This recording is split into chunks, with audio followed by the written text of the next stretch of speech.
welcome back to day 2 of the symposium. I think not everyone is back in the room yet, but I think we can make a start. So welcome to day 2.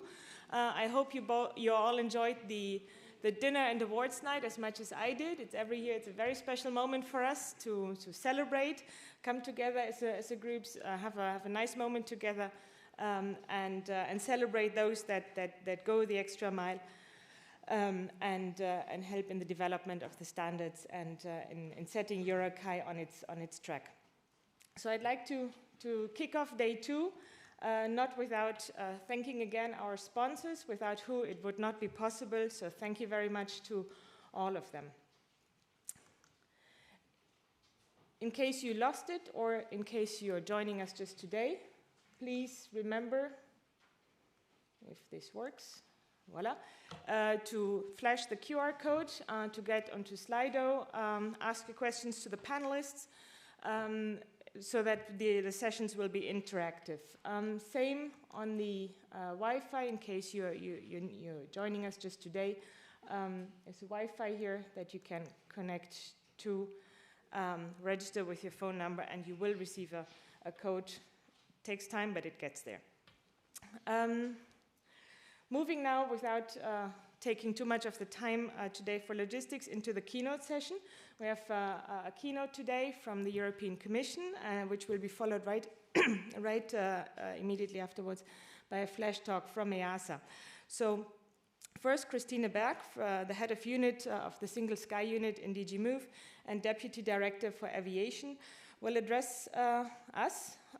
Lots of things are moving at the moment on the European landscape with the ATM Master Plan update. I guess many of you have been at the workshop earlier this week. The new EASA framework for ground equipment, etc. So let's hear from you, Christine, on the Commission's priorities and vision. And then right afterwards, we will move into a flash talk from José Luis García from EASA on the ground equipment certification, which will both be very interesting talks for us. Christine, the floor is yours.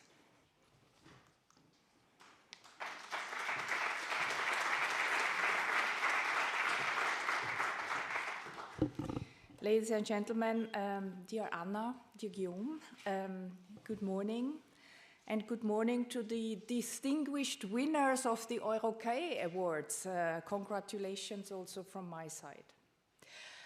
I think this symposium is spot on, not only because it returns to the venue Lucerne, where everything has started for EUROCAE, but also because you picked the right topics for the symposium.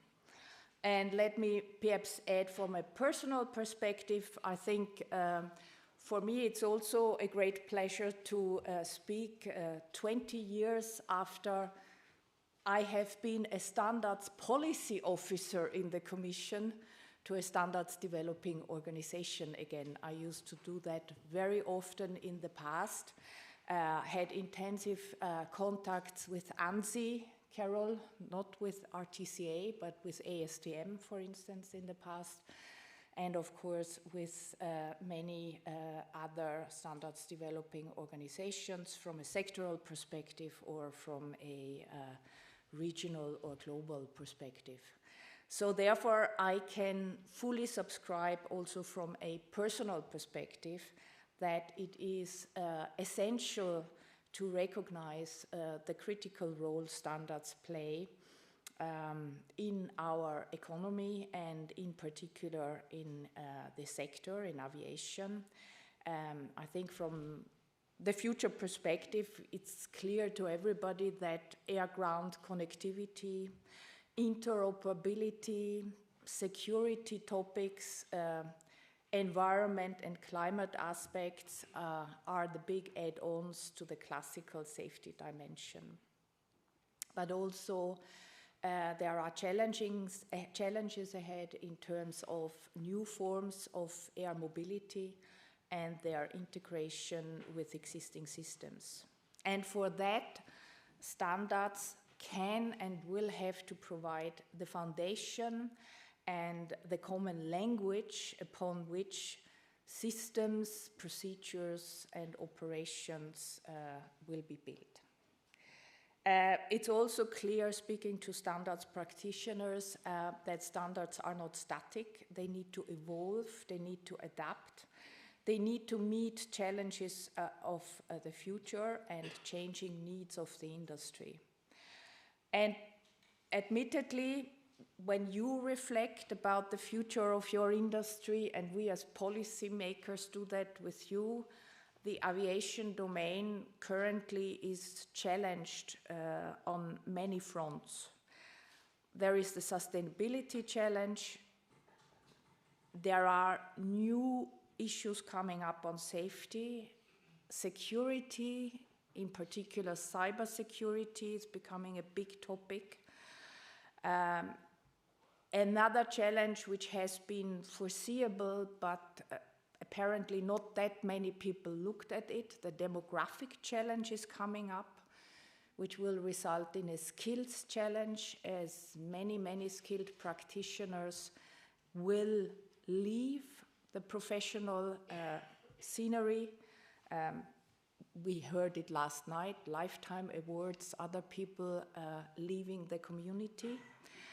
And the thinking and the approach of young people will be completely different.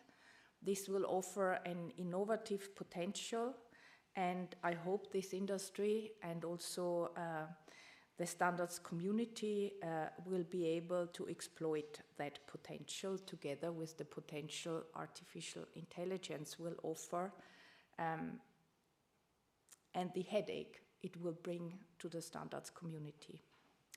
Now, on our side of the table as policymakers, we are challenged to shape, in our context in Europe, together with the member states of the European Union and the European Parliament, and in the aviation context with other countries in ICAO, we'll have to make sure that at least legitimate public protection interests are taken into account, that we create a regulatory framework that is preferably technology neutral, but that will also allow the industry to innovate and to drive innovation and progress.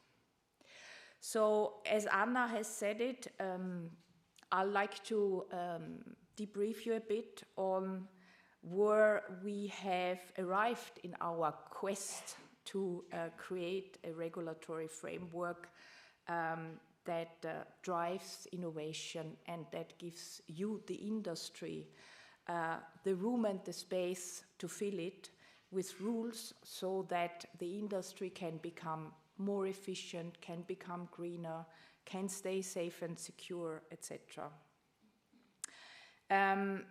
Now, from the European context, an important element was what has been created last September, a regulatory framework for specification and conformity assessment procedures for ATM ground equipment.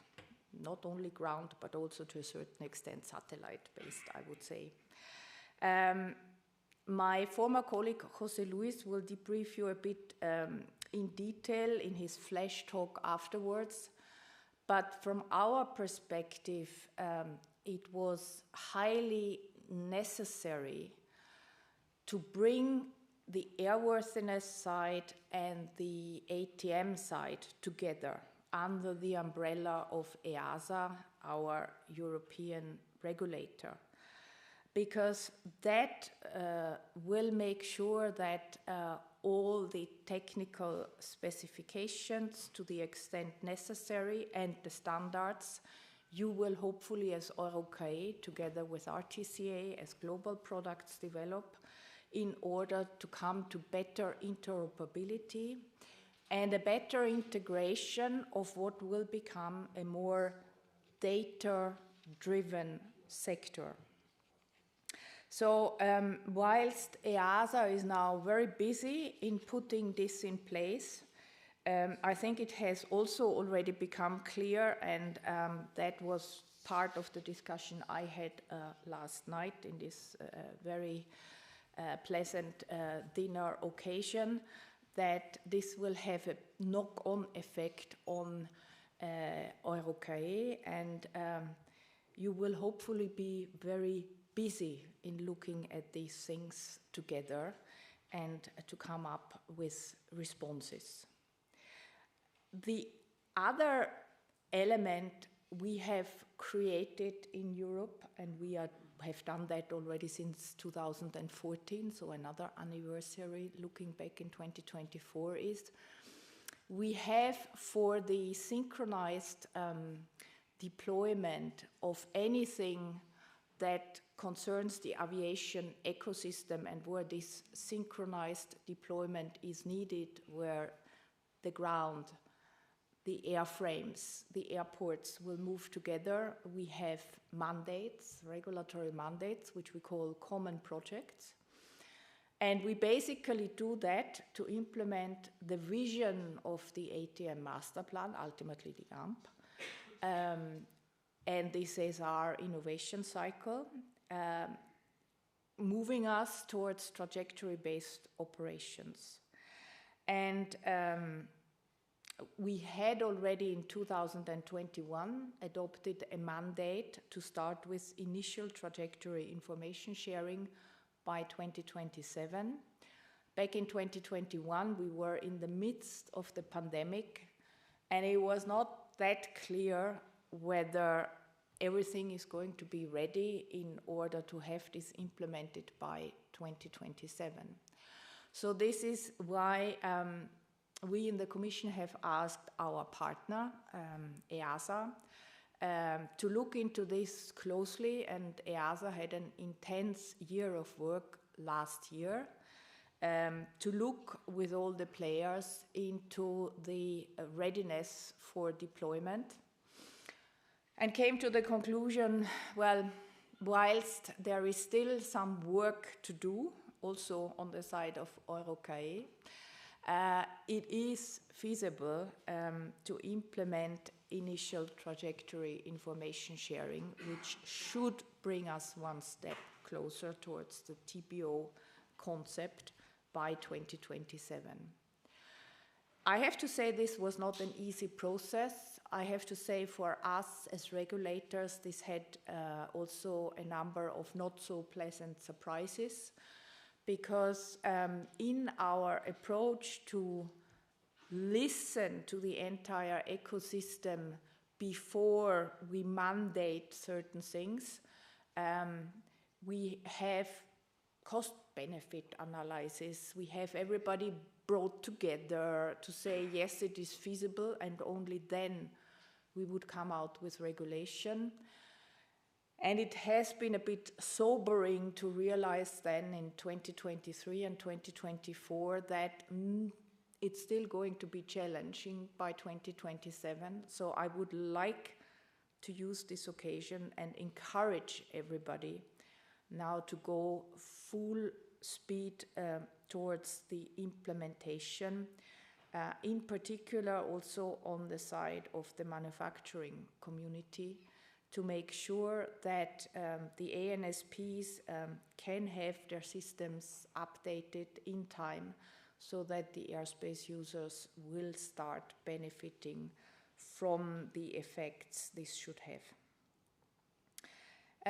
I hope we will not have more sobering surprises when we come to further deadlines kicking in from the Common Project 1, as we call our mandate, where important performance elements are coming up very soon, like cross-border free route airspace. All these are elements which I think everybody, all together, the entire ecosystem, agreed are of fundamental importance to deal with an airspace in a small continent that Europe is, that is busy, that is already now as busy as in 2019, the historic year with the most flights, and that is a continent that is plagued by wars again, with the results of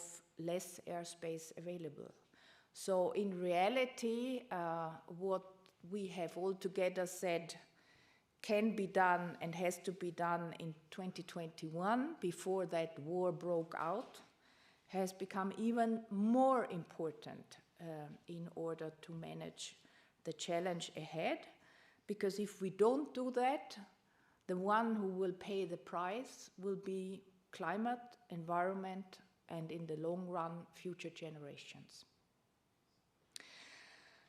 Now, I said it already, when we come out with these mandates, we are not a bunch of bureaucrats locking ourselves up in an office thinking of, what could we do? It's the result of a process. The process in Europe is the ATM master plan. Anna has mentioned it. There is an update campaign ongoing. There was a workshop this week. There will be more events, more discussions. And I think it is of utmost importance that all of you, the entire standards community, engages in this process, because ultimately it's the standards that play an imminent role when it comes to deployment, and therefore also we on the policy-making side are thinking on how can the CESAR innovation process may be innovated to a certain extent, so that also the maturity of solutions to be deployed and the standards process will benefit from it.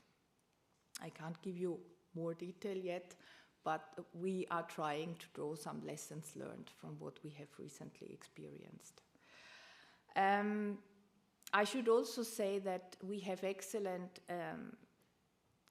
experiences with a standards coordination group we have set up, and EUROCAE is actively participating in that group, which is super important for the ATM area, but also for use space and for cybersecurity, which is a topic which will deserve more attention in the future.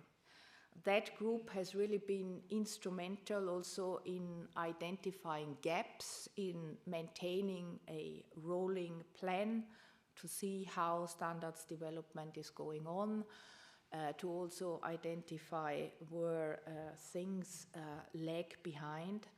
And for the European Commission, I can only say to all those people and experts in the working groups, and please don't contact me personally as a result of this, but we are always there if things are really not advancing, to be approached, and if necessary, to give you an impetus from the outside.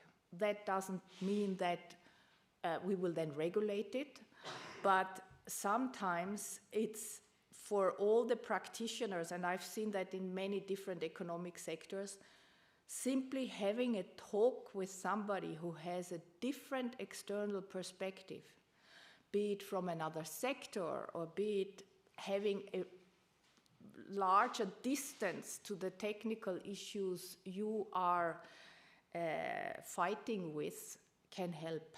So sometimes think also out of the box and try to invite people who can help you in thinking out of the box. It may help to overcome things you are facing in your work, and I've learned last night 5,000 experts in all these working groups.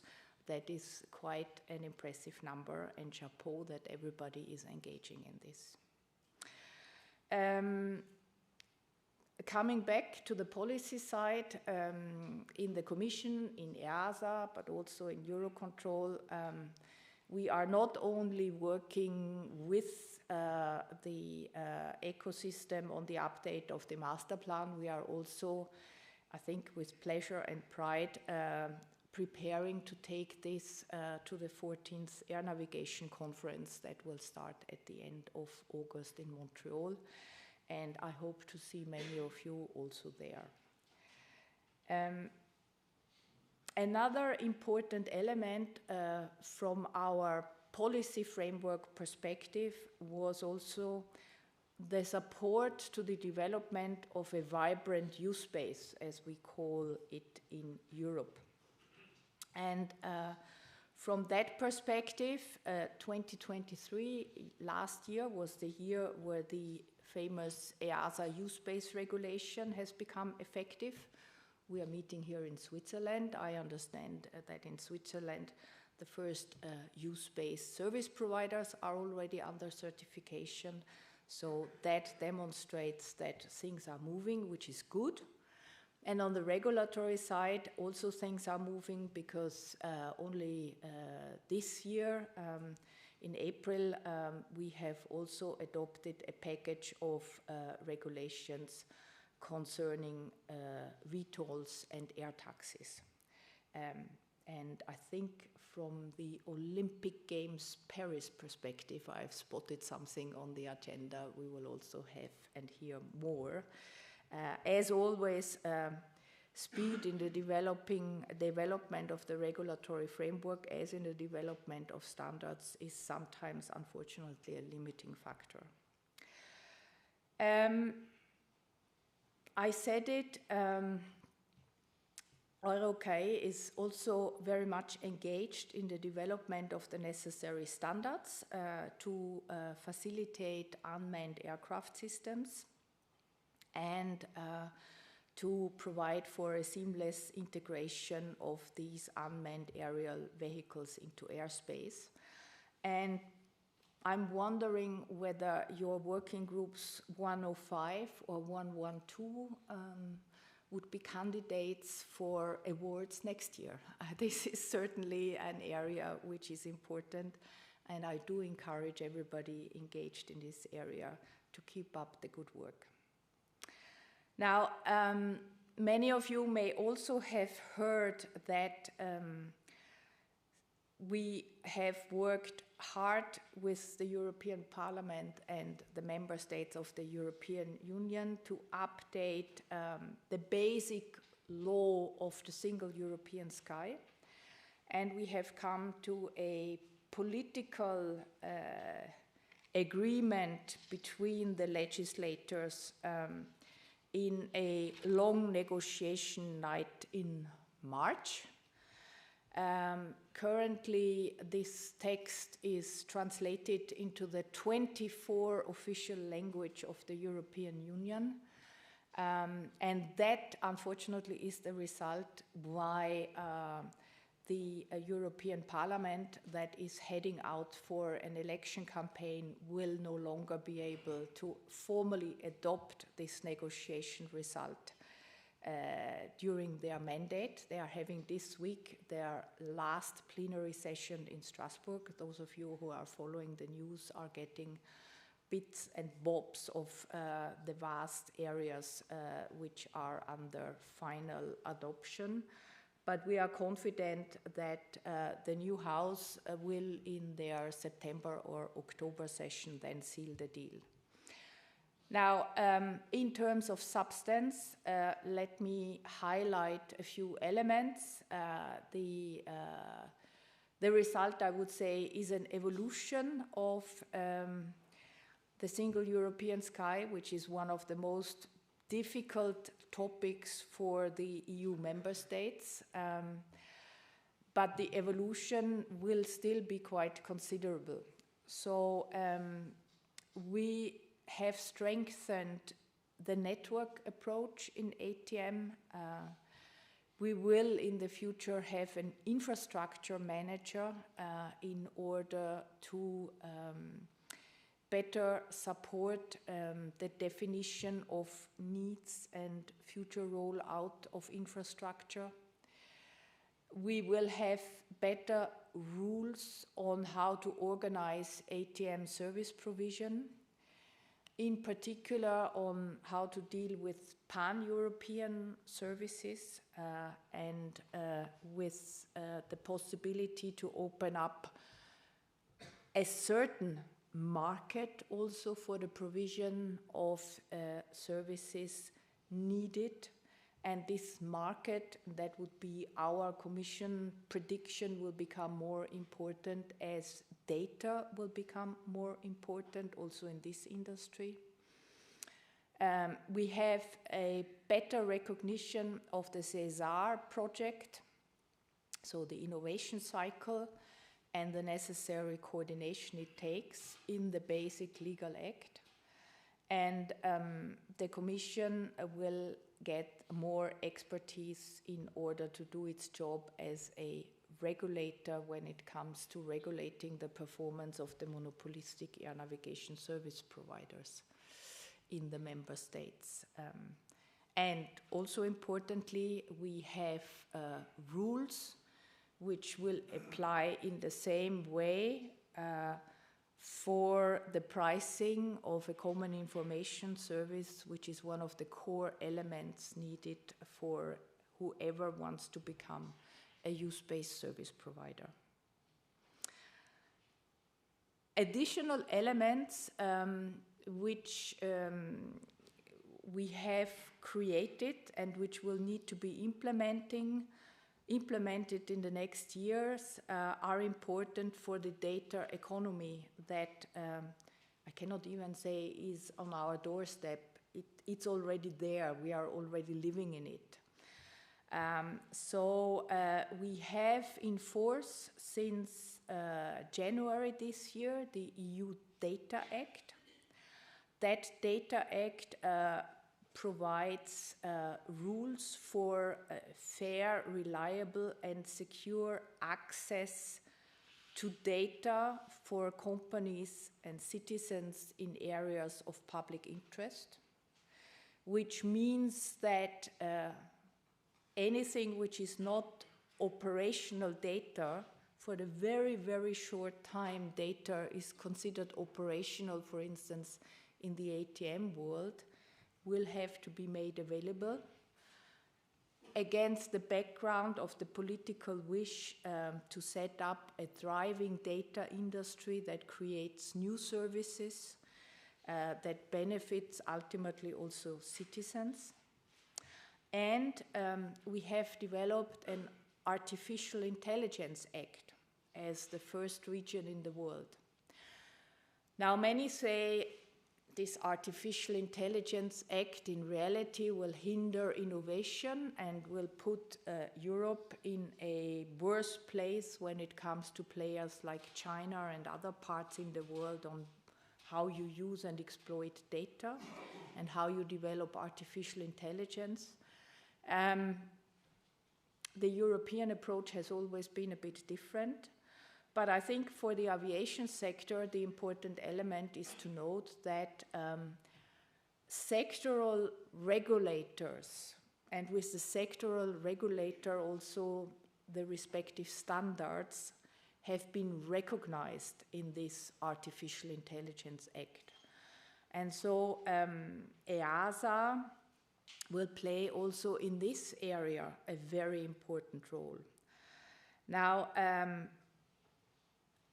that area, and let me also use the opportunity to promote an event next week, the FLY Artificial Intelligence Forum that will take place in Eurocontrol on the 29th and 30th of April, where EASA, EUROCAE, Eurocontrol, others will discuss on how to essentially implement a roadmap that has already been identified a while ago and which now needs to be adapted also in the light of the new Artificial Intelligence Act Europe has given itself. Again, an opportunity, but it will also be a headache because the industry will have to sort it out on how to come to standards. But I think it's better that the industry can sort it out, which does not mean that the industry needs to reinvent everything from scratch, which is why I think we also value the efforts undertaken by EUROCAE to work with Senelec. I think that you have a joint technical committee on artificial intelligence that will allow you to see what from a general framework is suitable for for aviation, and where and to which extent you would need to have to adapt things for aviation. I'd like to conclude with a dimension we think will become increasingly important in the future, and that is sadly triggered by geopolitics and the war we have on our doorstep. GNSS, spamming and spoofing, has already been mentioned. But we will also have an increasing need for military use of the European airspace, which is, compared to other parts in the world, a very small one. We will have in the next years something like 750 new F-35s coming into operation in Europe. Already that, in terms of training area, will reduce the airspace significantly. And whilst there are efforts underway to take care of this by having more, cross-border zones, temporal zones, etc., exploiting better the concept of flexible use of airspace, clearly there is also the economic and innovation dimension to push for dual-use concepts. Now, I have to be self-critical. Politicians love to talk about dual use because it sounds easy, it sounds like exploiting synergies. We would all agree, yes. But in aviation, that is not so easy. And that starts with the fact that the civil side is well organized, has common standards, common requirements. On the military side, we are coming from a completely different perspective. Yes, there is NATO. Not everyone is in NATO. And there is a European Defense Agency who tries to be active in that field. But ultimately, then questions come up again, what about certification? What about? So I think my invitation at the end of my talk here is to start also a reflection, in addition to the one on cybersecurity, on how to deal with issues from a standards community that would allow to implement a dual-use concept and not only speak about it as a vision. And clearly, we, the regulators, cannot do that without you, the industry. So, coming to an end, I think with what I told you, I can concur that you have picked the right topics, and I hope you will concur with me. I think you have a wonderful symposium which has a full day ahead, and I try to stay as long as my time allows this morning, and I'm looking forward to fruitful discussions here with the panel and with anybody who is still here who would like to approach me bilaterally. Thank you, and the best of luck for the work ahead.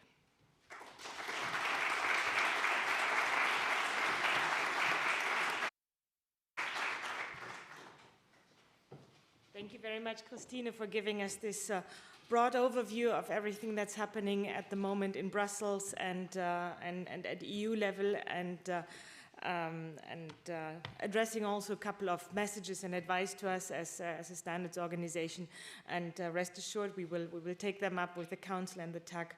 And we really value the partnership that we have and all the support that we get from the European Commission, broadly as an organization, but also from you and your team. Thank you very much for that. Now turning over to EASA, José Luis will go a little bit further into some of the points that Christina has already mentioned. So José Luis, over to you. The floor is yours. Welcome. Thank you, Anna, for having me. Christine has addressed some of the more political or policy messages, so it makes my task easier to focus a little bit more on the details that I'm talking about. It's nothing new if I say that the standards are important, you know, and you share probably that view. Not only important, but they are essentials for the aviation and for the ATM. So today I'm talking about the certification of ground equipment, and not only on the certification, but more generally on the conformity assessment. So the conformity assessment, so the demonstration that equipment complies with certain technical specifications, and how we do this in Europe. Let's see if, okay. Just a reminder, at the end of my talk, if we have time, at least a couple of minutes for a few questions. Otherwise, just address me bilaterally, and I will be happy to answer any question.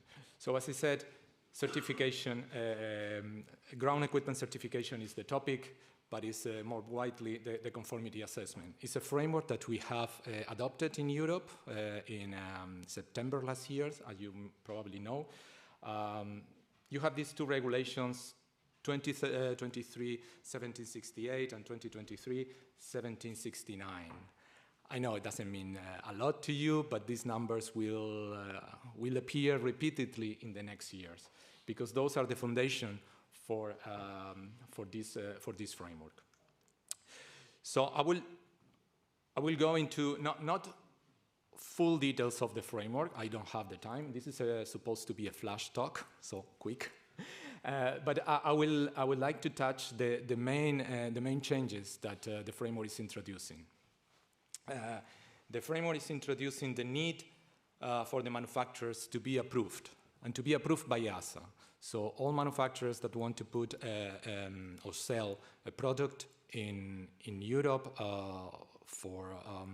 to support the provision of ATM services will have to be approved. This approval will bring certain obligations on their side, but also certain privileges on their side. But the framework has certain flexibility, so the framework doesn't basically mandate to everybody be approved as well. You have here the acronym that you will also learn by heart from now on, DPO, Design and Production Organization. The idea behind the framework was translate what we have in the airworthiness world into the ATM, but with certain adjustment. We know that the environment is not the same, so we adjusted the framework. So in the airworthiness, we have the DOAs, the design organizations, and the POAs, the production organization. Here we have only one approval, because, well, mostly all these organizations design and produce the systems themselves. Additional element that is introduced is that we will have three methods of attestation. So we have certification, the traditional one.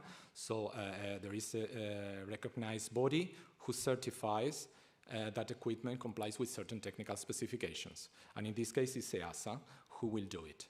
We will have declarations. So when you are approved as a DPO, you have certain privileges that for certain type of equipment, you will be able to declare that that equipment complies with the technical specifications without further waiting for any assessment. Even though EASA, we will check those declarations. And finally, there will be, for another certain type of equipment, there will be a declaration. But in this time, the declaration will be done by the ANSP, who is introducing or who is integrating this equipment into their functional system. And in that case, well, this declaration is called a statement of compliance. So some terms that You may not be familiar, but you will hear in the next years several times.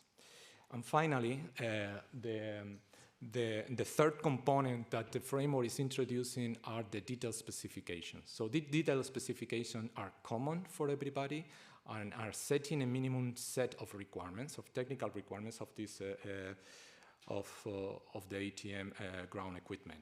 These detailed specifications specifies requirements of performance, requirements on interfaces, and requirements on functionality.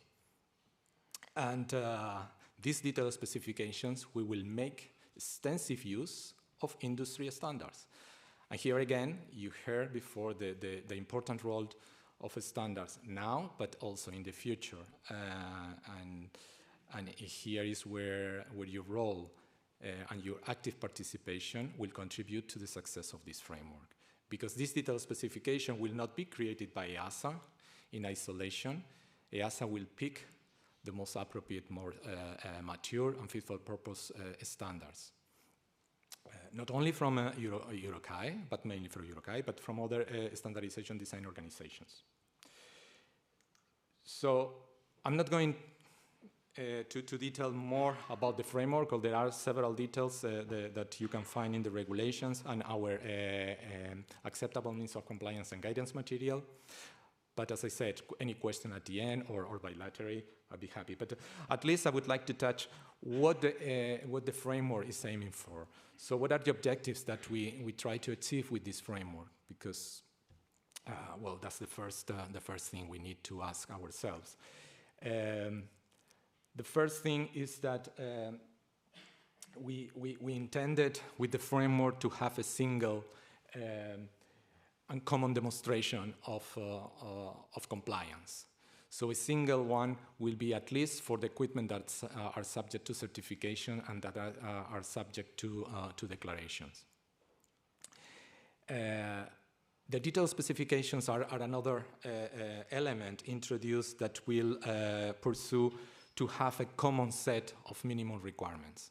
And this minimum set of technical requirements is also very important to achieve harmonization in Europe in order to limit the current fragmentation we have.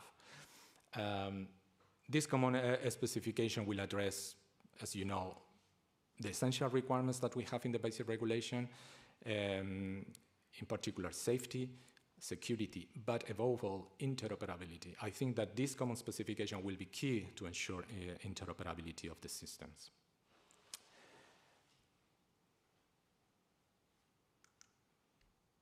As I said, harmonization of the equipment performance as well, because that harmonization will facilitate, that's the idea, we have this belief that it will facilitate the introduction of new technology. So even though the data specification may not cover all the areas, may not cover all technologies, may not cover future innovative ideas, but the framework is flexible enough to absorb these new technologies and these innovative ideas. So the framework has been created in a way that innovative or let's say not very common or commonly used technologies can be implemented. Better use of resources. The framework also aims to better use resources at the NSP and NSA level. With this single and common demonstration of compliance, it is now the responsibility of the manufacturers to demonstrate compliance with technical specifications, and will be done once against or in front of EASA, and then this demonstration is not repeatedly done in front of the national supervisory authorities. So here, the ANSP may be able to focus on their core business, and the ANSPs will not need to demonstrate this compliance with the specifications. Only the focus on the provision of the services and the integration of the equipment. And also, another important, and we should not forget this, is to achieve a level playing field for the manufacturers.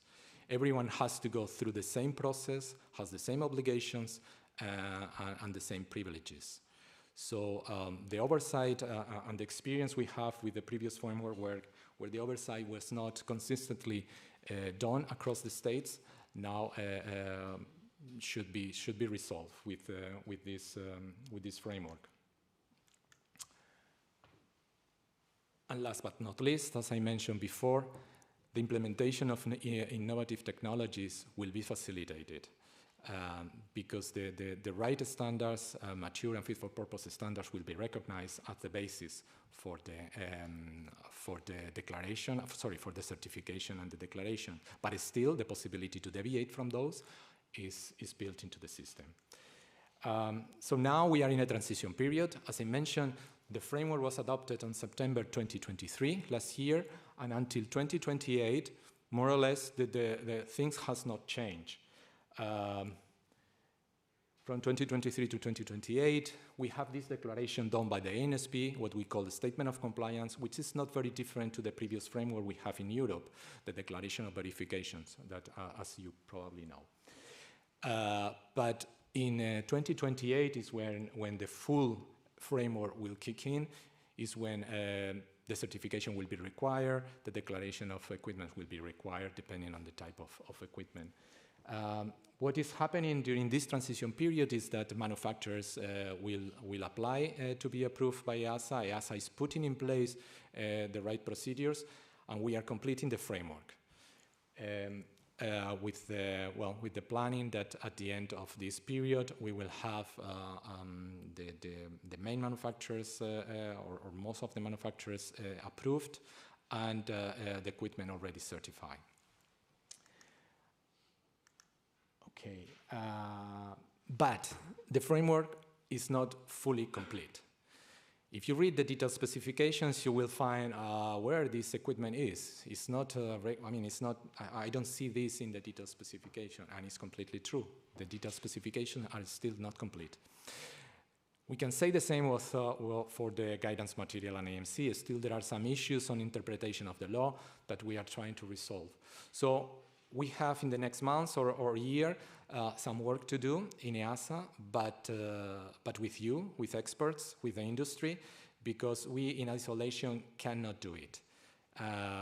Because you have the knowledge, you know the needs, and you know the systems. So as I said, the regulation kicked in September. We opened the portal for approvals to receive applications. We have received the first applications at the end of last year, and we are starting with the approval of these of some of the manufacturers. So far, not many, but we encourage you to do it as soon as you can.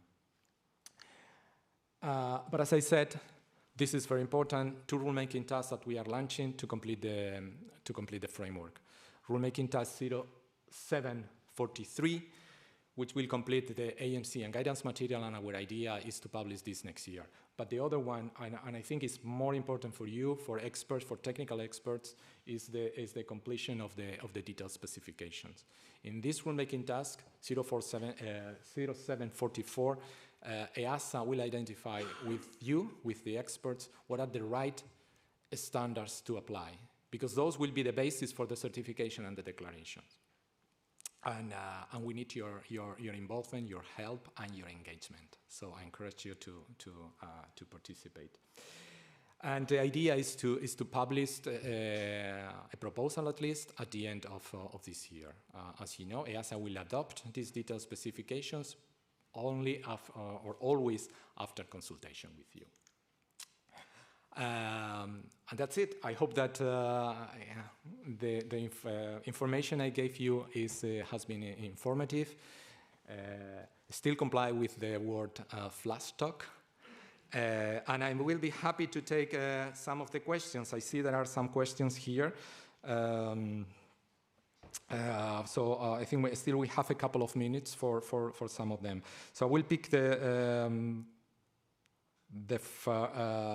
some of them. The first one, which says, does ground certification lead to us on product liability obligation for the manufacturers? On liability, I I don't want to enter into the liability, but certainly responsibility is yes. You are now the responsible to ensure or to demonstrate that your systems and your equipment complies with the technical specification. This is something that before was not included in the regulation, and that responsibility was always on ANSP's shoulders, but now it's your responsibility. Second question about, do ANSP no longer need to submit a safety case to the NSAs, just the declaration? No.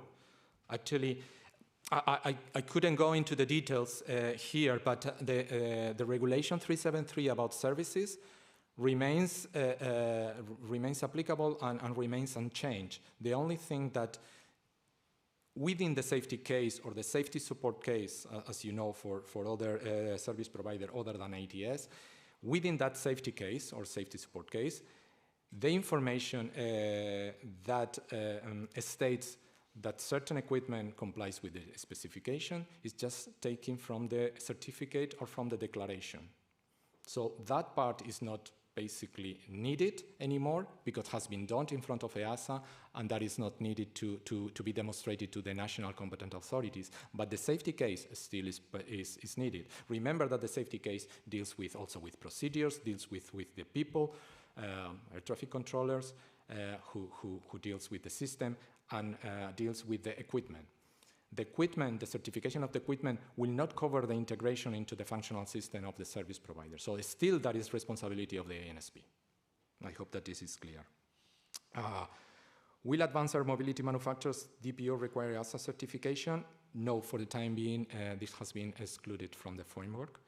And UTM is not included as part of the ATM ANS services, which is the limit or the scope of this regulation. And I will take a final one, because otherwise we will extend too much. The grant certification is supposed to facilitate the innovation process with the ATM master plan and now the detailed specification. How can EUROCAE cater with the workload? I think this question is not for me. It's for EUROCAE. But I would extend the question not to EUROCAE, but to EUROCAE and the community. Because the work is not going to be done either by us or EUROCAE, but it's done by you. So the question is can you cater for this workload? Question for you. But I hope so. Thank you. Yeah.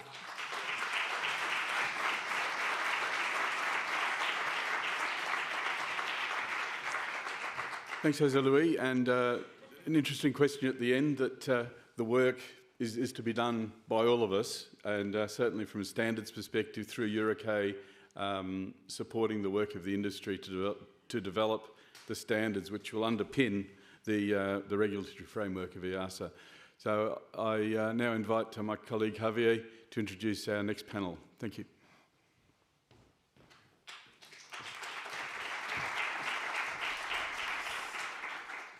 Good morning, everyone.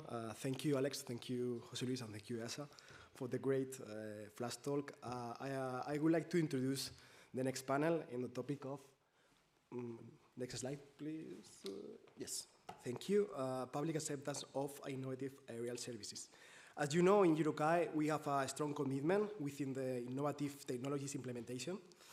And our working groups 105 and working group 112 are working hard to address the standardization gaps from these disruptive new ecosystems. On that process, one of the red lines to take into consideration, looking forward for the integration of the future of aviation within the daily life of people, is the social acceptance of the technologies. I'm really glad to introduce the moderator of this amazing panel, Mr. Vasilis Agouridas. Mr. Vasilis Agouridas is the leader of the Urban Air Mobility Initiative Cities Community, established in October 2017, within the EU Smart Cities Marketplace. Vasilis is representing UIC2 as member of the recently formed Advanced Air Mobility Study Group by ICAO, where he is leading the Sustainable Development Goals subgroup. Vasilis has been with Airbus for 15 years, holding positions in strategy innovation and corporate development across Airbus divisions, and has been external team leader for the European Commission's Aviation Safety Agency for the topic article of multi-level governance in EU drones regulatory framework 664. Please, Vasilis, the floor is yours. Thank you.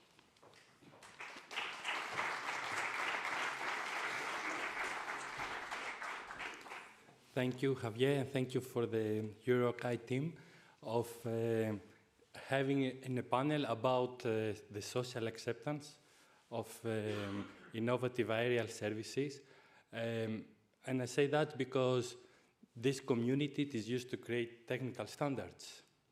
And here we're talking about social acceptance. So you may wonder, can we create a standard for social acceptance? And before answering that, I think it will be helpful to try to understand what is social acceptance. There is academic work that tries to define social acceptance and what are the academic constructs for that. Initially, when the topic of drones, innovative aerial services came into the spotlight, the academics have started using models of technology acceptance that is very close to the user acceptance. And these are the first type of publications we have seen. But very soon we have seen that, in fact, this is not enough, it's not adequate. Why? Because this is not just about technology acceptance. This is about a totally new thing that has an impact on life. Typically, the acceptance of technology assumes there is a type of an established market need, you already work with that, and perhaps you have a new technology that tries to do better on what you do, and that's all. But in this case, it is more than that. The impact that innovative aerial services can have on our life as citizens, it is something perhaps we have not imagined. So what is the purpose of this panel is to explore with our panelists what are these different aspects. But before that, I would like to ask the audience, how many of you are dealing within the industry of innovative aerial services? And I know this is a domain where we have a lot of terminologies. So this is the IAS, is the European. We have also the term advanced air mobility. We have the innovative air mobility. We have the UAM, urban air mobility. You may be confused. So to keep it simple, we use here the European classification of innovation aerial services, which means mobility or non-mobility. So when we're talking about innovative aerial mobility, we mean mobility, transportation of people or cargo. But we can use drones, and this can be drones or eVTOLs, the air taxis. And we use also drones for other type of city operations or non-city operations, like surveillance, like critical infrastructure inspection. This is not mobility. So from this perspective, I believe the European classification, to me, is a bit better than talking about advanced air mobility and including the mobility, this type of applications, but this is a personal view. So I want to say, no matter what is the term, I hope we understand what we're talking about. So how many of you are you dealing with that? If you would like to raise your hand. So there are a few. The others, perhaps you may think, well, I'm not concerned with innovative aerial services, and not to say about social acceptance. I would argue that you would be concerned because you are a citizen. And when we're talking for the social acceptance, we're talking about the impact it can have to users and non-users. And all of us, we are citizens. So it will have an impact on us. So this is where we have to start taking some, I would say, personal and collective responsibility on the topic. In the community I'm representing here, the UIC2 or UAM Initiative Cities Community that is supported by the European Commission, in fact, we are using a different term. societal embracement. Because we believe that if you just say acceptance, it has also some negative connotations. And also it's like you have to accept something, you have to do a campaign to influence someone, to convince someone. We don't believe it's about convincing people. We don't believe it's about making campaigns.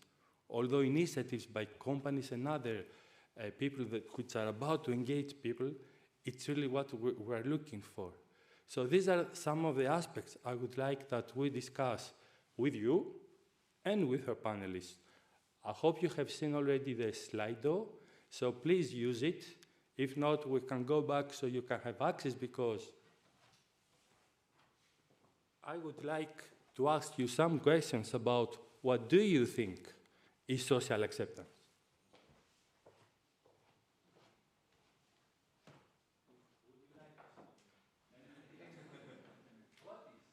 We're not in a university, it's just what do you feel? Would you like to say your idea as a citizen?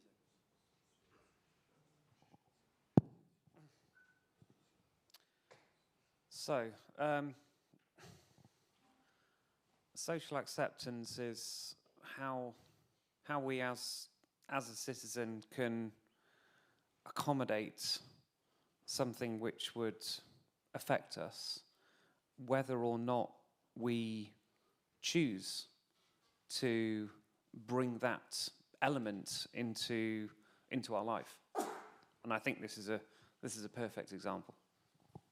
Thank you very much. So it's about, you implied the word impact. You say affect. So let's keep this word, impact. Someone else wants to add something on that? Sorry, I don't know how we'll come there. But please stand and...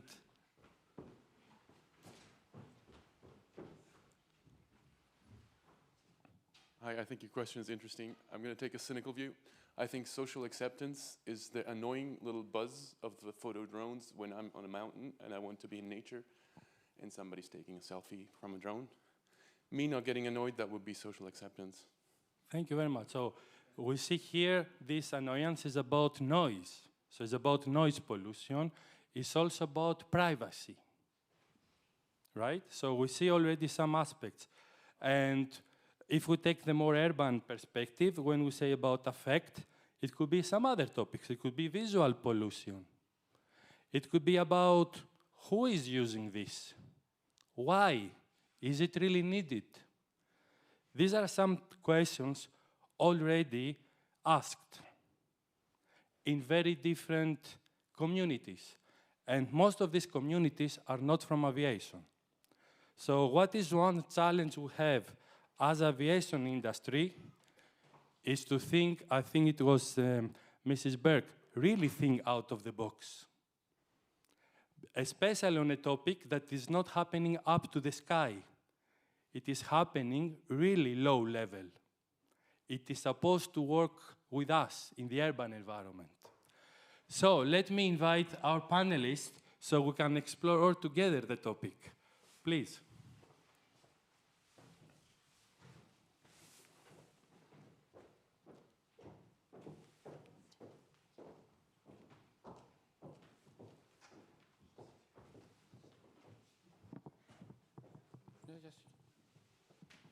So if you would like to introduce yourselves, Simon, we can start with you. Simon Wally, I'm Chief Regulatory Officer for Skyports, which has two businesses, Skyports Drone Services and Skyports Infrastructure.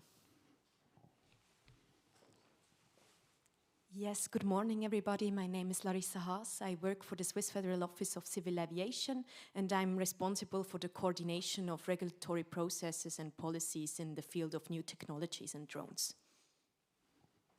Hi, everyone. I'm Titta Andersson-Boren, and I'm based in Finland. I do European policy and community affairs for Wing. And Wing is a drone delivery company. We have our fleet of highly autonomous, lightweight drones, as well as our own UTM system. And we work on 3 continents, done over 350,000 commercial flights by now. Yeah, good morning, everyone. Ronald Liebsch, working for Amazon Prime Air. as head of regulatory affairs and certification here in Europe and the UK. I think Amazon, hopefully you are all customers, and the main goal for Primary is to increase the customer experience in reducing the delivery times up to 30 minutes. And yes, we are here in Europe, and you may not think it's a future topic, but actually we are regularly flying already in the US. There was a new site announced, I think yesterday or 2 days ago, where we add a new site, and this is also for Europe. We are planning to launch our first operations in Italy and the UK within 2024. So it's really coming. It will be an impact, I think, where we use this panel to discuss a little bit, but this is something what we are not seeing as a future societal acceptance, but we are actually there. Thank you, colleagues. So my first question would be, if we would imagine the future, have a vision about innovative aerial services being with us, what might be this future vision of IAS where we have social acceptance? Who would like to start? Yeah, so I could maybe start off by saying I'm not sure if we need to wait for the future to be there. So I do think that we already have social acceptance, and at least that's my perception from our operations. So in the areas where we operated, for instance, in Virginia Tech made a study after we had operated for 1 year, and the results were very positive. So 87% had positive sentiments towards our drone delivery. 89% said they had either tried or were likely to try the service. So I think it's there is already some social acceptance. Of course, we need to work more on that, and we need to work continuously on that, but it's not only future. And here there is an interesting topic. When we talk about acceptance, you see many of our colleagues are coming from the drone. We don't have eVTOL, air taxi operation here. So one of the things we should clarify is that there is not an acceptance for everything when we talk innovative aerial services. It will depend on the use case. And this is something that the EASA study, and EASA did a study on social acceptance. Perhaps you didn't know, perhaps you know. So already this shows a tendency for thinking out of the box. So what I want to go back to your point is that the acceptance will depend on the use case. So we cannot have just a very generic approach. Next one, please. Yes, I'm glad that you mentioned this EASA study. So EASA conducted a study, I guess we are talking about the same paper, a couple of years ago on the societal acceptance of urban air mobility, basically as a preparation for the development of the regulatory framework for this technology. And I think, talking about our future vision, I think this paper or the studies or the findings in this study also give us some interesting pinpoints where the future can go through. So my 3 key takeaways from that study are, so first, societal acceptance is already there. So I would support you, Tita, in that. So at least according to the study, 89%, so 89, was also surprising to me, of the people participated to that study, they said, okay, yeah, we are in general positive in that technology, or when we look at that technology, we think it's something good. Of course, you have some selection bias and some self-reporting bias, that's clear, but I think just as a number, this is quite astonishing, I would say. Then what also surprised me is that maybe we can also discuss about this later, because I'm very interested in hearing your perspective on that, societal acceptance or the perception of drones are similar in different European cities. So people here in Lucerne see drones similarly in terms of acceptance as people in, I don't know, Lisbon or Stockholm. And the last point or key takeaway from my point of view is that people tend to accept operations or services that they perceive as being done in the public good or having a public impact as more positive, or those type of operations tend to be more accepted. And I guess this finding also corresponds with the ecosystem or the situation we currently see in Switzerland. So most of the commercial operations of drones in the field of innovative aerial services are conducted for agricultural spraying, inspection work, and medical delivery. So, yeah, but this is not, I don't think that it's my task as a safety regulator to decide which business case will succeed in the future. So public attitudes, they can change, of course. They gain experience, citizens get trust in the technology, etc. And at the end of the day, it's our task as regulator to provide an innovation-friendly regulatory framework, allow those technologies to innovate, and allow the operators to serve or to provide their technologies in a cost-effective manner. And yeah, we will see how the future will develop. And yeah, at the end of the day, in our perspective, the market then will decide. And the market is the end user, the citizens, the society. Thank you, Larissa. And Simon, going back to the question, is about the future vision, right? And most the colleagues more or less say it's there. Do you believe still it's there, or could you still imagine further a vision where we have even scaled up operations of IES, and what would be the key elements for this acceptance? Sure. I think we have to separate the acceptance as direct beneficiaries.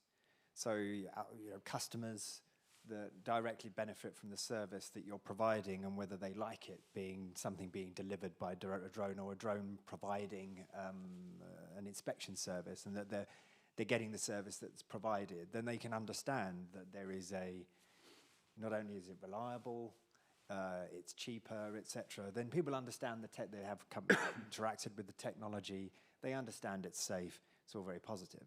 Then there are those that are not necessarily direct beneficiaries of the service, but are impacted by it, whether maybe some ways positively, economically, socially in their areas, but potentially negatively, overflight of homes as you have in traditional aviation today. So, and of course, those two constituents don't necessarily have to be mutually exclusive, but while there is, widespread support or at least encouragement and interest about the technology, I think as snap polls and surveys have proven, but also more interactive sessions have shown through demonstrations and showcases that there's real excitement about the technology. There's an opportunity. They understand the benefits. They're entrusting us with introducing them not only safely but respectfully. And so I suppose that's the stages that we will have to go through, and there will be some pain points along the way. We're a slightly different business model in our drone services because we're B2B. We're not B2C like Wing and Amazon Prime. So we're not likely to be in city centres anytime soon. So ours are largely rural over uncongested environments, which not only lowers your air risk and ground risk, but it lowers the encounter with people. So that, in a sense, you already mitigate the potential downsides. But honestly, we've had experiences of local people absolutely do not want it there, even if you're providing a very positive service for the local health service and transporting, increasing the time, reducing the times of the treatment they receive does not matter. Thank you, Simon. And this is exactly the point, because I think we are a little bit biased because you really took the user beneficiary perspective. But the point is what we discussed, user, non-user. We are a citizen, we are impacted, how this affects us. I see also some of the questions here that go to the point I wanted to raise. We talk for certainly a limited number of scaled operations. With the introduction of the EU space, at least in Europe, and with the similar regulatory approaches in the rest of the world, why would do all of that? Because we want to scale up. There is a vision of many of thousands of flights. So the real test will be when we have these scaled operations and we start to have the people who don't receive the benefit. In France, we had the yellow jackets. Can you imagine that we can have this type of protest for people that just don't want to be disturbed? You mentioned about that. So this is where it is crucial, the common public interest. So here is not just serving a customer. And I think we have to understand this. You want to say something? Yeah, I just want to flag one important point. We are in a very broad industry here. So and even if we limit it to drone delivery, like for Wing, Skyports, and Prime and others, not every delivery mission will be the same. The designs are vary so much. The sizes vary so much. Hearing also from the audience that they have a negative intention about drones because it's annoying noise. So I think that's something what we are now in a very crucial stage, that we have a lot of bias in our head. We have a lot of negative perception. We have a lot of positive intentions with it. But it's now really at stage where we see the first operations coming up, where we can learn. And it's a learning for not only the industry, it's a learning for the communities. It's a learning even for the entire community and industry. And that's something where the public acceptance doesn't stop with the end customer. It's the acceptance we have to generate amongst all of us as well, with the regulators, with the community, that this is something which everybody is not about that we are benefiting or the customers are benefiting from. It needs to work in the entire system. And that's also where existing airports are struggling, because airport noise is not seen as something you would like to live under, but nobody is discussing that an airport is not useful. And I think that's something which we have in front of all of us, but this is just to be solved when we start operating. And this is something I think it's currently a little bit, I would not say unfair, but it's hard for drones and new innovative services and even eVTOLs that we are speaking about solving all the problems before we actually have the possibility to learn. Of course, so there will be definitely trade-offs. There is a trade-off for every human activity, right? And this is why here from our discussion we see that what would be this criteria for these trade-offs? And already Larissa mentioned some of the use cases accepted or in Switzerland. Another topic is, based on what you mentioned about initial operations already, is seeing is believing. So we see different studies, including the study by EASA, who have to be fair and really take even a second thought about the overall, I would say, credibility of this, because people have not experienced this. We show them pictures, videos, we put them some 3D, to immersive environment at best, but people have not really experienced the full scale of that. So the real feedback on that will be when we have these operations. So what we can do in between, at UIC2, what we advocate since last year is that we need to go to the next step of demonstrations. So far we have been focusing on sandboxes. But sandboxes are good for regulators, for standards communities, to prove that the technologies are safe. We need to go to the next step of having living labs. What you do is a sort of a living lab, because you have a real operation. I don't know if you have any insight, if you have feedback from non-users. Yeah, so we do very much work in the communities we work in. So we actually have like a 3-part strategy when we are entering a new area, how we do community outreach. So first, we find it very important to educate people. So there's a lot of things that people are not aware of. So for instance, when camera drones were the first ones that came into the market on a large scale, people assume that we also have high-resolution cameras on board, for instance. So it's important to first kind of address the concerns, which, by the way, seem to be similar in Australia, in US, in the European countries we've been dealing with. And then the other thing is bringing the benefits, what we can bring with emissions, or with less congestion, less traffic accidents, and so on. So that's important. That's the first part, giving this information to the people, to the communities where we want to operate in. Secondly, we need to listen. So like we mentioned now, there's different operations, there's different areas, there's different communities, so the worries are also different, and the wishes from the people are different. So you cannot have public acceptance, you cannot have demand for our services, there cannot be services if it's not wanted. So we need to listen very carefully, so we need to be in the communities, in the events, organize events and so on, and get the feedback. And then the third part is to respond to this feedback. So sometimes it's just giving the information, and sometimes it's changing our operations. So we do all the time modification to our way of operation based on the feedback, because all the communities are different. So for instance, when there was mentioning of the mountains and not wanting to have drones there, sometimes people then assume this would mean, for instance, in not having drones in parks. But in the communities where we have been flying in, for instance, in Helsinki, the parks were more popular than people's houses. So they actually wanted the deliveries there. One of the topics we can keep from here is perhaps we should not talk about drones or technologies. We should be talking about services. What are the services that are provided? Because this is the benefit. The drone is just an enabler. And it might be the case that it's not only the drone itself. If we take an integrated approach to mobility, and we can have real multimodality, whether it is an eVTOL, it has to be part of the mobility plan and system of a city. So it's about complementarity. It's not about replacing. And the same with logistics. You may deliver to cargo bikes, right? Or even to some robo taxis to do the delivery. So we have to think of a service. And perhaps that could be one way of gaining and nurturing the acceptance through the engagement of communities you mentioned.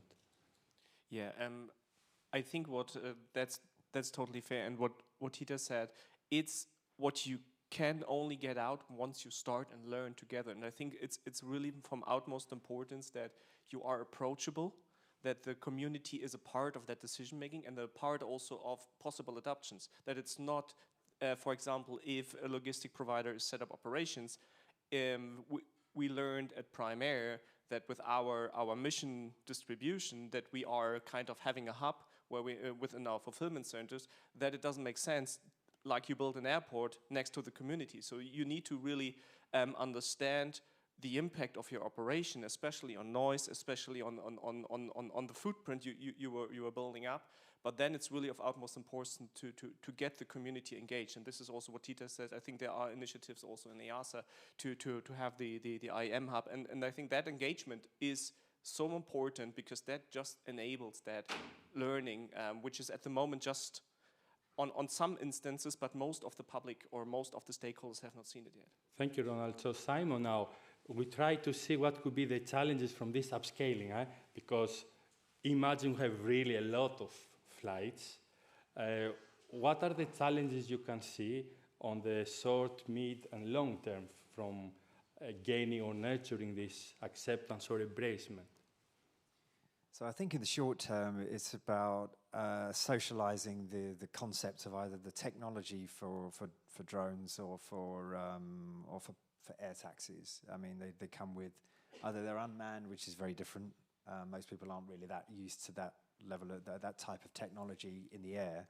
And then on the air taxis, of course, you've got, or the eVTOLs, you've got very different configurations than they would be familiar with traditional aircraft. You know, fixed wing when you've got the fixed wing and the tilt rotors, and of course the new propulsion methods with electric power. So I think in the initials that we've got to be about, as what Tita said, it's about education and enable them to socialize them with the technology. I mean, I think when there have been some studies done, not polls, but where they've had the public interact with the tech. You take an initial view, and they're generally probably supportive, maybe have some negative comments, but then when they go away, have a chance to think about it, then you come back and spend a bit more time with the technology. Their views change over time, which means that the more that they interact with it, the more we do things, and the more they see it, the more they see the benefits, the more likely that they will embrace it.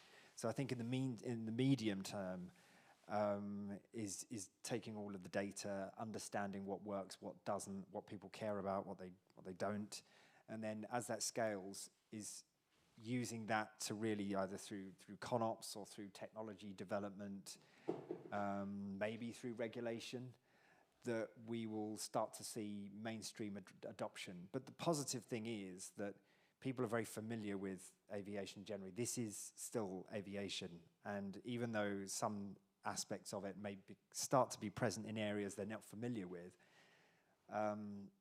as long as it can be proven to be safe, which I think is probably the biggest consideration, there are lots of ways we can learn from the traditional aviation industry about how it has been integrated in society, where it is very mainstream, there's great adoption, but there always is the friction of where it sometimes rubs up against people that don't like certain aspects.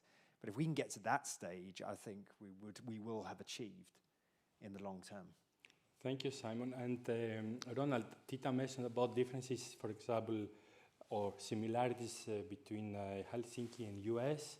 What is your view about, try to talk a little bit about the time horizons. From the perspective of geographical differences, do you see differences in the acceptance?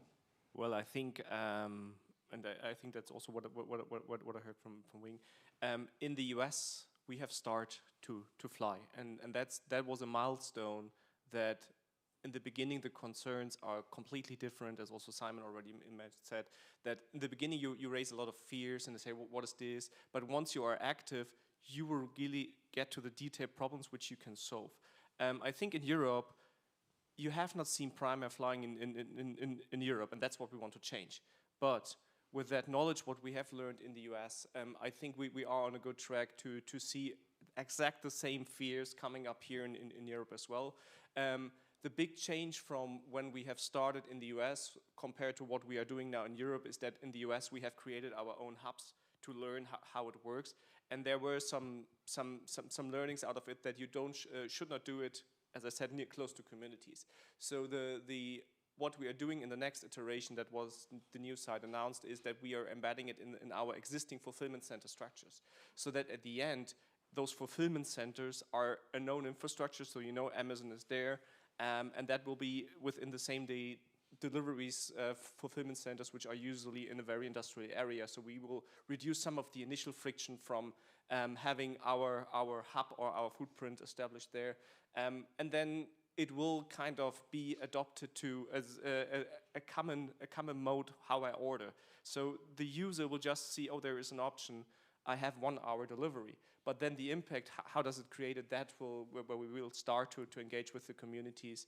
But they are used to the Amazon service. And that's for us, for Prime Air, which helps to get the uncertainty a little bit reduced. But this is just the Amazon environment as a known provider. I think that's a kind of different challenge for if you are completely new. Yes, Tita? Yeah, just to add to that, our experience from Australia, we also noticed, like there, when we would start in an area, even though we did already earlier trying to address the questions and so on, the concerns, but we still noticed, like when we first started, we had much more people taking contact to us and asking questions and wanting to get more information. But once it becomes everyday, once it becomes normal, business as usual, those people take less contact to us actually. And now, for instance, from my colleagues are also tracking how much we get, how many questions we get, how much people send us some fun feedback or so. And for instance, in one summer when I think we did about 20,000 almost flights per month for 3 months, for instance. We had only less than 10 people that contacted us on that service. And this was kind of, we have less and less people contacting us the longer we operate, basically. Thank you. Larissa, you want to say? Yeah, it's very interesting what you're mentioning. So we had similar experience with, 4 or 5 years ago, I guess, or even longer, with the first medical delivery operator in Switzerland. So they received their operational approval. So from a safety perspective, they were good to go to fly. And a couple of weeks later, they came back to us saying, okay, we received a lot of complaints from society. It took us years to get this operational approval from you, dear FOCA. What should we do? And then we asked them, well, did you engage with the community? And obviously, they didn't think about that. Back in these days, and we connected them with local authorities, with local communities, and we supported them even to draft some information letter, and they started to get engaged with the community. And now, so 5 years later, the complaints or the feedback from the public is low. So, which is basically an indicator that the operations are very well accepted, and the only complaints or feedback they receive comes from people that feel not well informed. So the only thing they need then to do is just go to them, take the time, explain them the operation, explain them what they do, what the benefits are, how they can probably also benefit from the operation, and then things are clear, basically. So it's super interesting to see how, from a public perception point of view, this operation evolved in the past 4 or 5 years. So public perception is important. I have a question that talks about what is happening today with wars and drones. It creates a negative perception about drones. And I think this is what links to what we mentioned before, that perhaps we have to stop talking about drones, but more about the benefits and the services. And that would be one way that, as an industry, we could collectively consider and think about it. I have some other questions that I think they link to the topic. We're trying to address what are these challenges. I will read them. So, drone delivery versus bike delivery is not going in the direction of reducing our impact in CO2.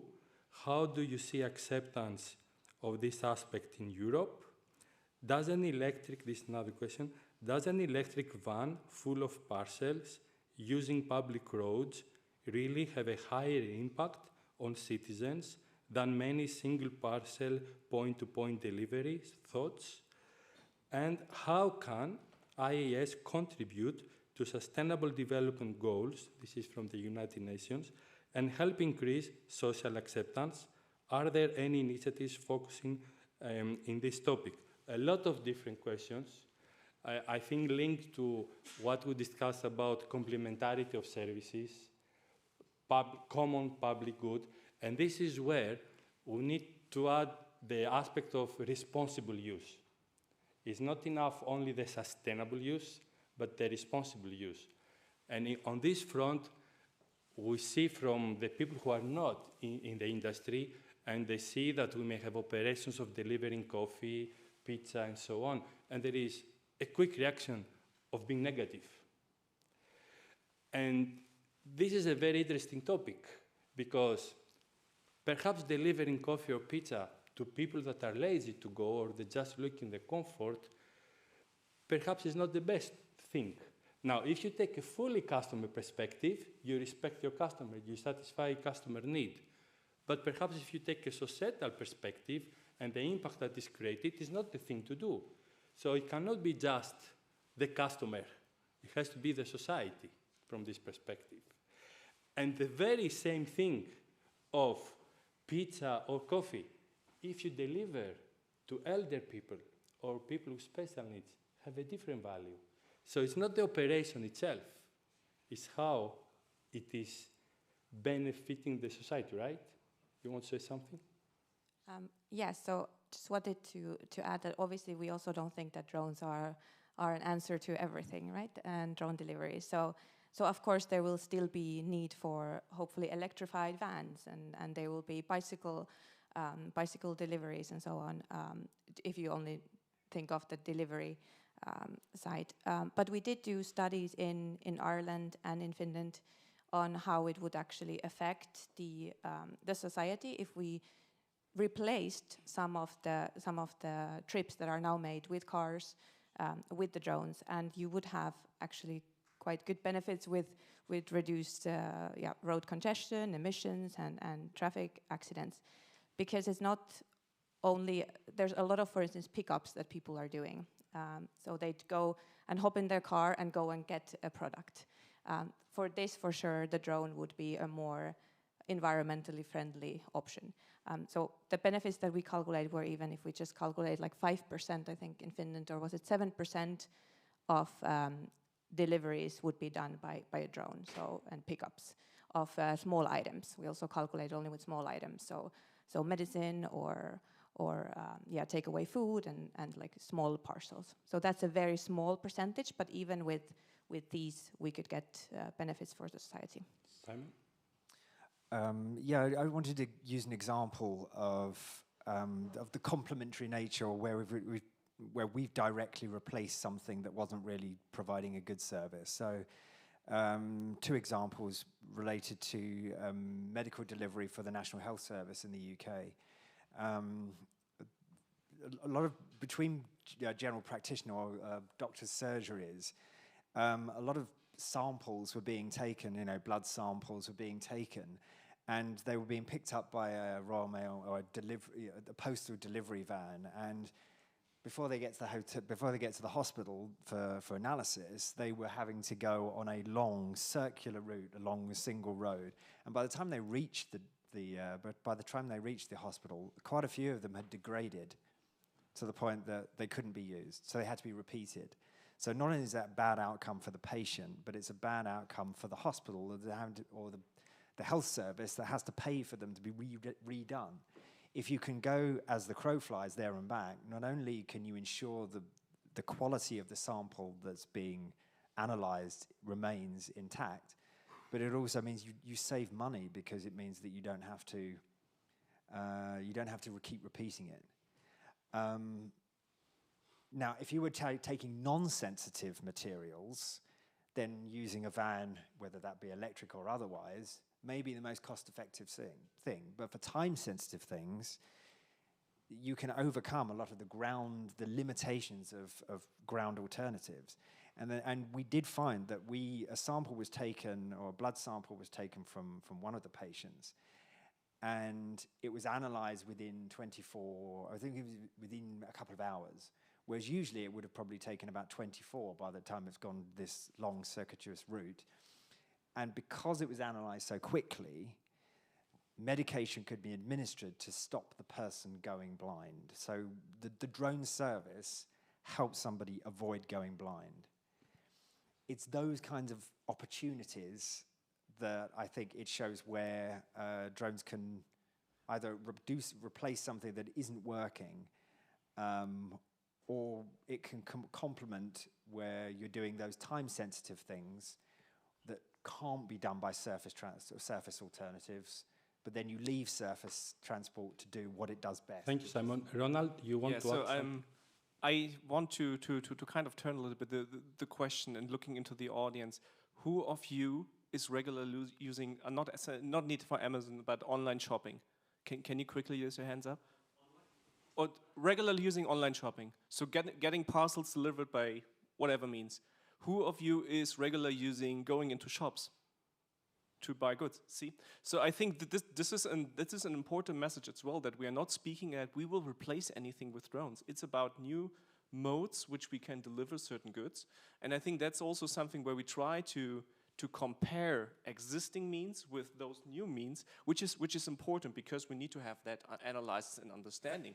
But it's about new opportunities and new modes which have to be accessible, but also acceptable for all. And I think that's the important analysis we need to take. If I add that into the system, what is the impact? What is the reaction? Exactly. So it cannot be that the new system overruns everything, and that is not the right outcome. And this is the learning we have to create. And this is also where perhaps the role of the regulator, because I hear that now typically the regulators, they say we leave the market to decide.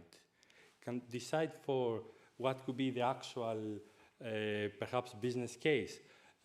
But I think we have to learn from the automotive that it was safe and everything, everybody could have access to it and all of this, and you see where we ended up. We congested the cities, and today we put policies to take the cars out. So even if the market defined that. So I think we have to learn. And perhaps there is another role here for the regulators that can relate not only to the safety, but also the responsible use. EASA, for example, went a little bit further to that when designing the UAS regulation in the U space. They had to go to regulate the pixels that the camera can have. This is not about safety. It's more about the concerns of privacy. On the U space regulation, the 664, there is an article, I'm a bit biased to that, about a coordination mechanism and multi-level governance. This is quite unique worldwide, and it links to what you already started to do, to engage not only with the communities, but with the wider stakeholders. And although this is not well perceived sometimes or received by regulators or the operators, we have to understand it's mandatory. When for safety reasons we spend time to certify an aircraft, why we do? Because the result is we have safer transportation, and aviation is the safest mode, because we spend time. If we don't spend this time to nurturing the acceptance, to do the multi-level governance, what will happen? Perhaps it's a type of certification. It's future-proofing. So we can ensure that it will be sustainable, the investment you will do as an investor. So this economic, profit, planet, social aspect is part of a new ecosystem of certification from the perspective of sustainable development. And this is where I think we're struggling a little bit, because we're biased from the engineering mindset. This is where we have to think all together, outside the box. And there is a question about the Sustainable Development Goals. And I would like to touch on this by linking to the next question I would like to ask, because we identify different challenges. So what do we need to do now at the world level and collectively in order to address these challenges from the industry, from the regulator perspective? And I would like to start with you, Larissa. Yes, thank you. Just one footnote, but that leads me then directly to your question. So I think the noise and privacy concerns are not only addressed in the U-Space regulation, but of course also in the EU drone regulation. So the Commission and the EASA did a great job in, for example, introducing class markings for drones that introduce noise limits, which already contributes to that or addresses the noise challenge. Then in terms of privacy, we have now a registration requirement for pilots. We have exams and trainings requirements for pilots, and of course also flight restrictions. So you've mentioned at the beginning, is there a standard, or is there a possibility to develop a standard for public acceptance? I would say EUROCAE already did a great job in that, for example, by publishing the standard specification on UAS geographical zones and for the data exchange in U-Space. So this also contributes to better privacy, or to address the privacy concerns of citizens. So yeah, I would here completely support Christine Berg's position. I guess the Working Group 105 definitely deserves an award next year for that fascinating work. So thank you very much. And in terms of the SDGs, this is of course something we are also looking into as a regulator. We have started to prioritize the approval work of complex drone applications in Switzerland according to the SDGs. So we try to include those elements, the different goals, in the way how we process approvals. And yeah, we are still in the trial and training phase. It takes a lot of time. But I think it definitely will pay off in the future. So you mean that you add some extra criteria to safety? Exactly, correct. Okay. And we don't process the approvals or the approval requests that come in, a lot of them, not only according to first come, first serve criteria, but also in how far they fulfill some components in the SDG criteria framework. We're talking about the SDGs, the UN's Sustainable Development Goals. How many of you are familiar with them? There are a few. So this is about 17 global goals set by the United Nations in 2015, looking towards the 2030 agenda. It is more than environment. They try to address the so-called bottom triple line in sustainable development. So it's about the environment, the social, and the economic, or if you want to remember it, 3 Ps: profit, planet, people. So these 17 goals are high level, and they are applicable to member states of UN, and it's applicable to all domains. So this has an impact on us. So I'm very glad to hear, Larissa, that you already start to consider that. This is in fact ongoing work at ICAO level with the Sustainable Development Subgroup. So I would invite you that you contribute, you become more active in this. The same for EUROCAE. I was discussing with a colleague yesterday, because this is where we can start really taking the responsibility we have, because here is about the reputation of aviation. Even if it is not the big aviation, you know, especially for the young generations, that aviation is not always in the very positives. And here we have the chance all together to safeguard the reputation of aviation, because it's one of the few cases we develop something new, right? We don't always in aviation develop something new. Let's make sure this is natively sustainable. You want to say? Yeah, and I don't know the specific case in Switzerland, so excuse me if I get it wrong or ignorant. But my only caution to that is that, you know, as long as it's a level playing field with the rest of the aviation and aerospace industry, while this is obviously new, and for example, tolerances of safety at this stage of the industry means that there is zero tolerance for, you know, major safety events. There's an expectations that the integration of electric air taxis and drones almost has to be as safe as the existing aviation industry is today. We won't have the benefit of the very early days where, you know, there were lots of death and destruction that took the early days of the aviation industry. So as long as there's a level playing field, that all industry is treated the same way when it comes to meeting these types of goals. And the other sort of message is, as long as it doesn't stop us doing stuff, you know, we've got to keep doing stuff. Let's not over-regulate the industry too early on. I mean, and it was based on an understanding that this is inherently more environmentally beneficial than other types of industries. You know, it's electric, it's battery powered, there are zero emissions, low noise in cruise in particular, rather than maybe not in takeoff and land. So as long as there's an awareness and it's being regulated from an educated and informed perspective and on a level playing field, then I think we could broadly get on board with that. Thank you for this clarification, Simon.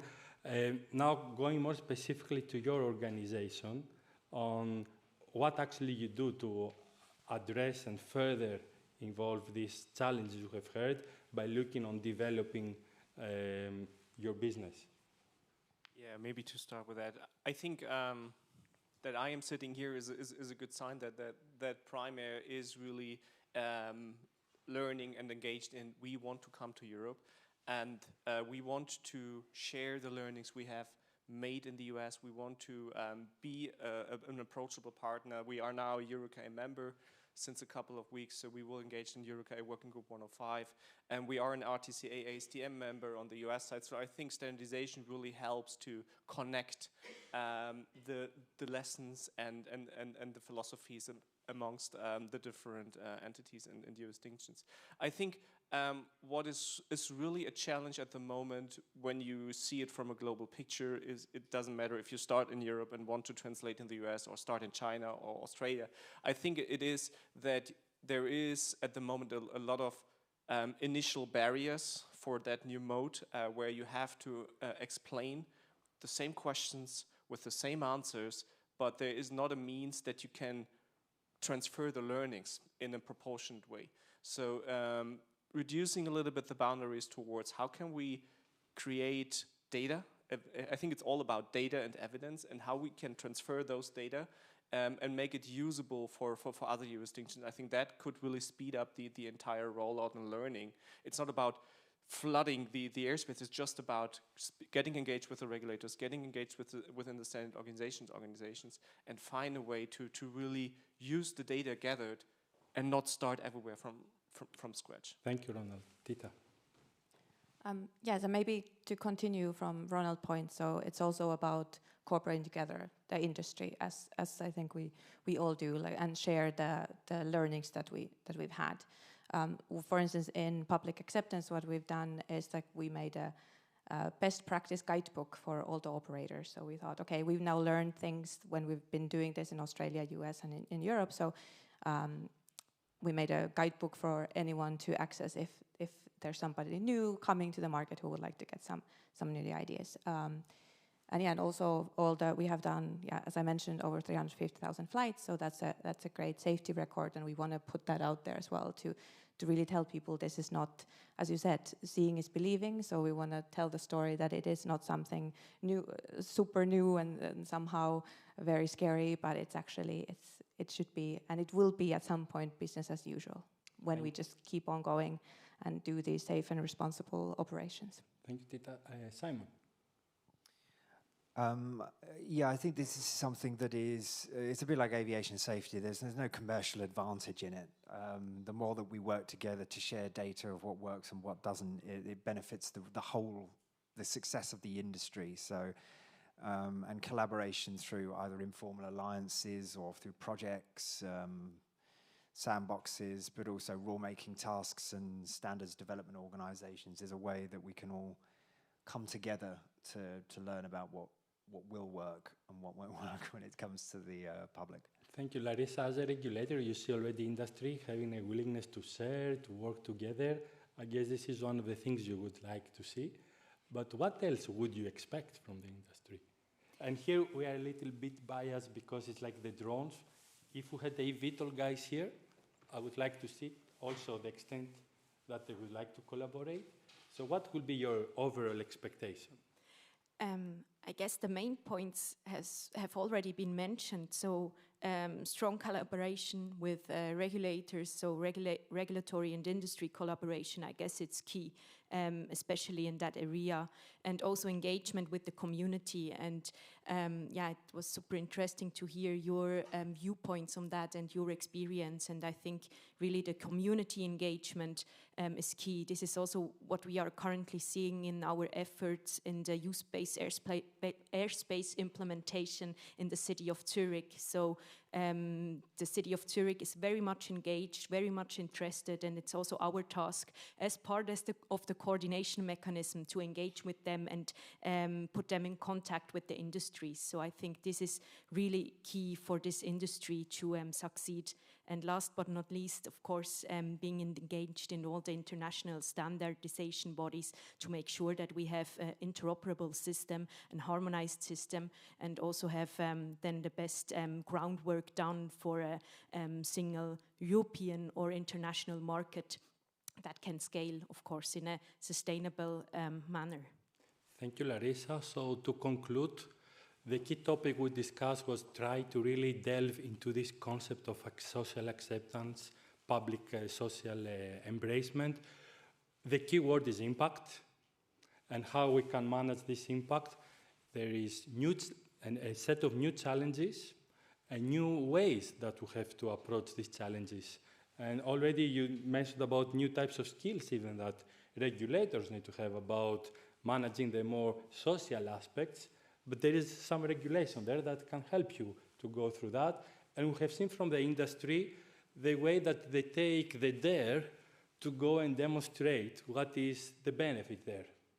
And I think also the approach that you are trying to develop, that you are aware of the challenge, because it's not only that we develop a business case, at the same time we have to develop the social case, because this is what can provide sustainability for business, for environment, for the society.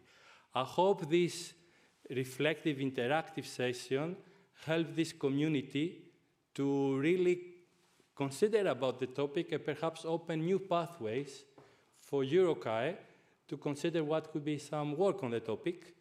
And I invite you also to, all of you who are interested through your organizations to participate and contribute at the ICAO work. Thank you very much.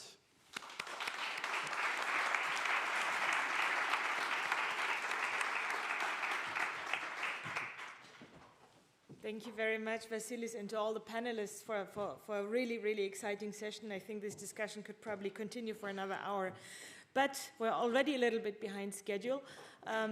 Thanks for bearing with us. I think it was a very, very worthwhile morning and very worthwhile to overrun a little bit on time. Nevertheless, we want to give you coffee because coffee is important. So please be back at 11:50 here in the room, and we'll continue the discussions then. Enjoy the coffee break.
Do you know who always played with so much passion, praised with so much feeling, way back in his day?